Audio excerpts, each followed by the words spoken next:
bore service. Binili natin yung similya, tayo na din po yung nag-EI sa kanila. Yan, bali magtuturok na tayo dito ng iron sa ito mga to na batch. Ika 10 days na po nila ngayon. Ay 14 days.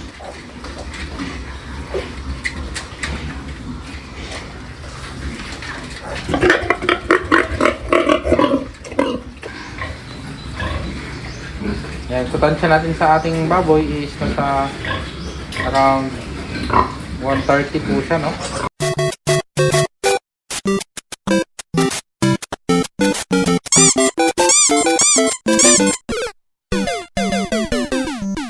What's up guys, for today's video, bali parang magpapaanak na naman po tayo ng ating inahin ngayon, ano? So tara, tignan natin yung sitwasyon ni DC6. Ayan, hinihingal-hingal na po siya, oh. Parang nagli-labor na po siya. Tapos yung gatas po niya is malakas na yung ano. Ayan guys, pagka ganyan na yung inyong inahin, liingal na, kaya nagli-labor na po yan. Ayan. Yung kanyang ari is namumula na din. Tayo natin humiga.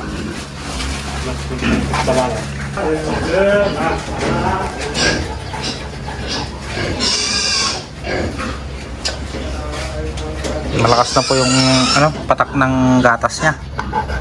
Ito.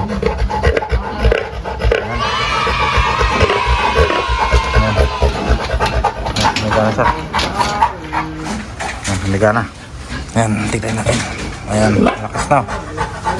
Ayan. Malakas na yung hingal niya. Tapos yung kanyang ari is ayan, parang paputok na din. Ayan yung kanyang ari, parang paputok na po. Ayan, so first parity din po nito, no? So yung isa nating alaga, ayan, malalaki na yung kanyang mga biko, malulusog. Napakain na din po natin ng feeds. Ayan, immunobooster. One eternity later. Ayan guys, bali lumabas na nga pala yung mga anak niya. Salita na kartipan ko na. Ito na. Right. Sige, himas. Kung iso na tanog, ag-side. Ayan. Ayan, oh. Cute. Ilan sila? 2. Kapay, natay sama niya brown. Nope. Han? Matulaw na. 2, 4, 6, 8, 9. Uy! 2. Isay. Ayan. Ito guys, bali naabutan na nga lang ni Roel ito ng alas 4 ng madaling araw na may lumabas ng dalawa. Ayan, yung dalawa buhay. Binantayan na niya yung dire-diretso. Tapos ito, siyam to na buhay na magkakasunod daw. Tapos may dalawa ulit tayong mortality. Ito, malalaki pa naman. Sila yung huling lumabas. Ayan. Bali ayun, parang hindi pa yun yung ano niya, inunan niya dahil parang maliliit pa. Kasabay lang ng mga biik yan na lumabas. Ayan. Bali ito nga si DC6, may isang brown na naman po siyang anak, ano, parang dun sa isa. Ayan. Yung isang brown po na yun, bulog, lalaki. Kaya gagawin natin yung bulog. Oh yeah. Is, dito naman sa kanila, may 8 puti. O actually, pang 10 nga yan eh. Sana. Tapos isang brown ulit. Ayan. Maganda din yung pagka-brown niya. Pero ito babae. Hopefully gawin natin inahin din yan. Kasi 14 din yung kanyang dede. Kaparehas yan ang pagka-brown. Ayun. Bali yung isinalpak nga pala natin similya po dito is Chester White. From Kuya Warley Sarmiento dito sa Binalonan, Pangasinan. Bore service. Binili natin yung similya, tayo na din po yung nag-EI sa kanila. Product po ito ng ini-EI natin. Pinag-practicean natin mag-EI. Awa ng Diyos, mayroon naman pong lumabas. Nakakuha naman po sila.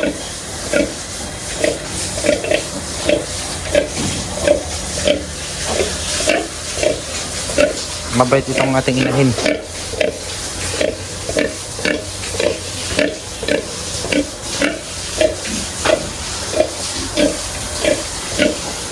Bali itong si 16 nga pala, kinuha po natin to sa San Jacinto na mga biik dati. Ito po yung sila magkakapatid originally is marami po sila. 13. Second parity na po yun sa kanila, 13 sila. Pero yung 8 patay. 7 lang sila na nabili ko dati. Pero yung first parity daw ng nanay nila, sabi nila, yung sabi ng binilhan ko, is umabot ng 19.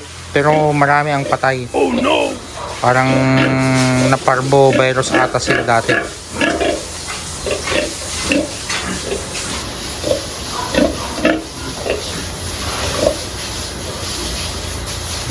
Inaabangan pa po natin kung may lalabas pa. Time check is 6:30 in the morning. Medyo maliliit yung iba dito, ano? So 1, 2. Itong mortality po natin, halos malalaki sila, oh. Sayang. Ganyan po talaga pagka mga ang inyong mga baboy, hindi maiwasan yung may mga mortality. So naglagay na tayo ng ano doon, no? 60 watts po yan na bulb lang. May ginagamit tayo noon 100 watts. Hindi na po gumagana yan, kaya bumili na lang tayo ng bulb. Pang pa heater po nila yun.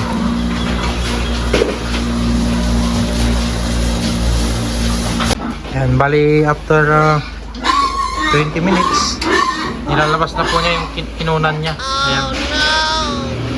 So parang wala na pong kasunod yan. Saka na tayo magtuturok ng antibiotic at saka vitamins.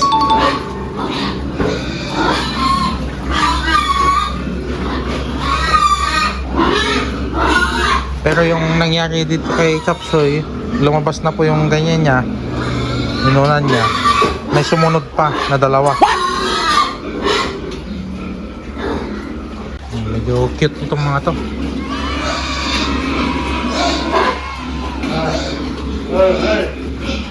Yan, bali magtuturok na tayo dito ng iron sa itong mga to na batch. Ika 10 days na po nila ngayon. Ay 14 days, 2 weeks. Bilogin na sila. And bali follow up iron inject na po nila to dahil nag-iron na po sila nung ika 3 days po nila, no? Nung nagputol tayo ng mga pangil nila, nag-iron na po tayo doon. So may follow up inject ulit po sila ng iron itong mga to sa ika 14 days.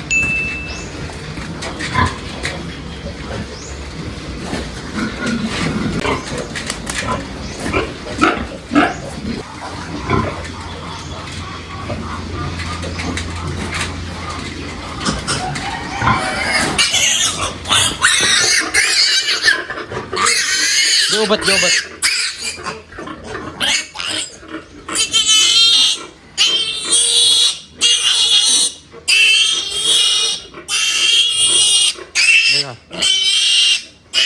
Okay. Kamu kikaman yung bagay ng tanong nga makabuyo.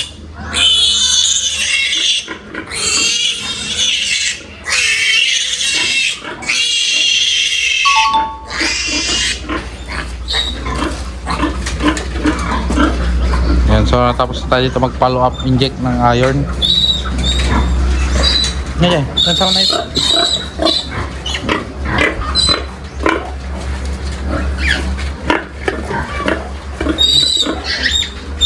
Sangit.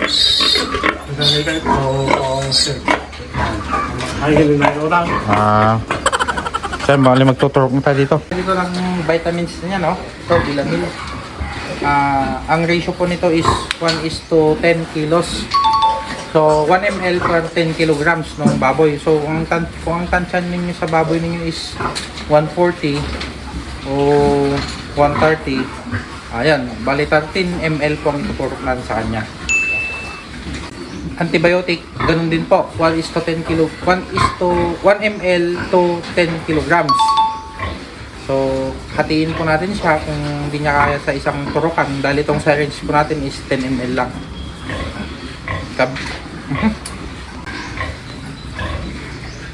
Yan, kutansya natin sa ating baboy is nasa around 130 po siya, no?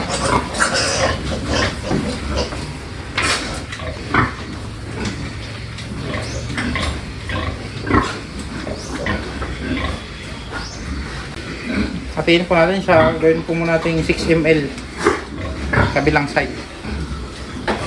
Yan.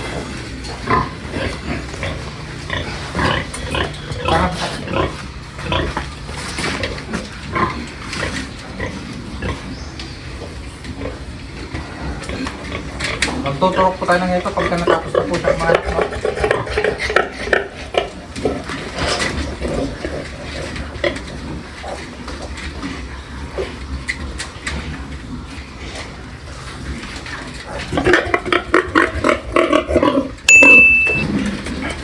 Sa kabila naman po.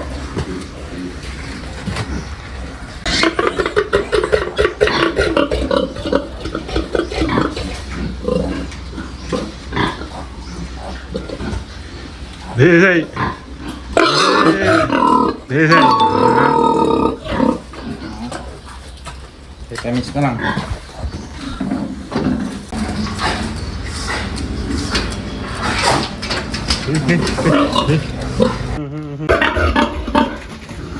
Hey.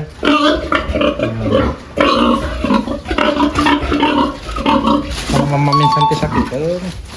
Bali nung binabantayan nga po pala natin siya noong July 4. Ayan. Hindi po siya nanganak noon. Sabado yun. Hindi po siya nanganak. Ito, Monday na ng madaling araw siya nanganak. Alas 4 ng madaling araw. Yun yung mga nasa unang video natin. That's it for today's video. Keep on watching and subscribe.